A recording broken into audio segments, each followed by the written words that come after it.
농지를 사들여서 시세 차익을 얻은 사람 또 있죠.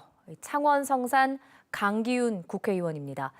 강 의원의 농지가 창원시의 공원 사업에 포함되면서 수십억 원의 시세 차익을 얻었다는 보도 며칠 전 전해드렸습니다. 그런데 강 의원의 농지가 포함된 이 공원의 조성을 위해 창원시가 책정한 보상 규모가 애초 계획보다 8개월여 만에 무려 380억 원, 배 가까이 는 것으로 확인됐습니다.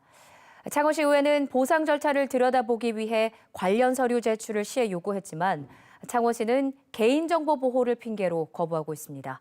이 소식은 이대환 기자가 전해드립니다. 창원시가 도심 공원을 만들겠다며 토지 보상을 절반가량 진행한 한 야산입니다. 창원시가 지난해 7월 책정한 전체 사업비 650억 원 가운데 땅값 보상 금액은 550억 원. 하지만 KBS 취재 결과 8개월이 지난 지금 창원시의 토지 보상 예상 규모는 모두 930억 원. 애초 계획보다 380억 원이나 뛴 겁니다. 대략적인 그냥 탁상 계산을 해서 산출하다 보니까 그런 거고. 창원시 의회가 창원시 보상 담당 부서에 보낸 서류입니다. 천문학적인 세금이 드는 만큼 집행에 문제가 없는지 따지기 위해 토지주의 이름을 제외하고 필지별 보상가 공개를 6차례 걸쳐 요구했습니다. 하지만 창원시는 모두 거부했습니다. 땅 주인의 이름이 없어도 주소가 노출되면 재산권을 침해할 수 있어 정보공개법 위반이라는 이유입니다. 그래 무슨 권한이라고 생각하는데 우리 시장의 지위도 그렇고 지방 의원들의 권한은 근거가 돼요. 과연 근거가 없는 걸까? 현행 지방자치법상 지방의원은 지방자치단체장에 대한 서류 제출 요구 권한을 명시하고 있습니다.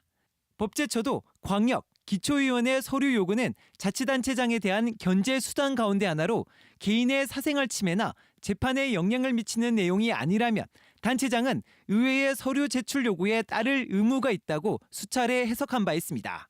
서류 제출 요구를 했을 때 그 관계기관이나 정보공개법 구조 제1항에 해당되는 비공개 대상 정보라고 해서 이거를 서류 제출을 거부할 수는 없다라고 적혀 있는 거거든요.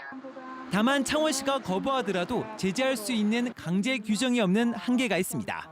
지방의원이 하는 일은 시민의 의혹과 어떤 제보에 그런 걸 받아서 사실관계를 확인하는 일인데 그것이 하나도 못하고 있습니다. 그래서 과연 창원시정은 우리 창원시는 지방자치가 있는가? 정보 공개 원칙까지 깨며 의회 권한을 무시하고 있는 창원시. 토지 보상에만 1,000억 원 가까운 시민 혈세를 쓰면서 정당한 의회 견제마저 거부하고 있습니다. KBS 뉴스 이대환입니다.